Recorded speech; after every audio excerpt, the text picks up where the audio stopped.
Arestado ang dalawang lalaki sa bypass operation ng Mangaldan PNP sa isang barangay ng Mangaldan, Pangasinan, bandang alas 7 ng gabi noong ika-6 ng Setyembre taong kasalukuyan.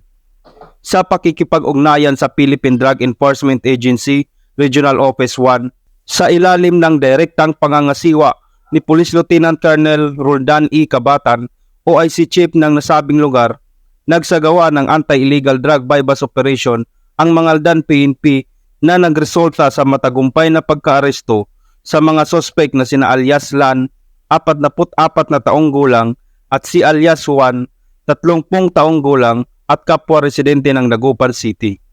Nakumpiska mula sa dalawang sospek ang mga pakete ng hinihinalang shabu at 1,000 piso na ginamit bilang bypass money. Ang mga nakumpiskang illegal na droga ay may tinatayang timbang na 1.14 gramo at tinatayang standard drug price na 7,752 pesos. Sa ngayon, kasalukuyang nasa kustodiya ng Mangaldan PNP ang dalawang nadakip na sospek para sa kaukulang dokumentasyon at disposisyon. Mahaharap ang mga sospek sa kasong paglabag sa Republic Act 9165 o ang Comprehensive Dangerous Drug Act of 2002.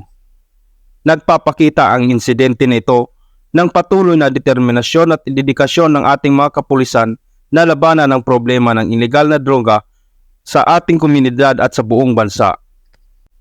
Mula dito sa Ilocos Region, ako ang inyong PNN correspondent, Police Corporal Jandel Supremo, alagad ng batas, taga-taguyod ng Balitang Pulis.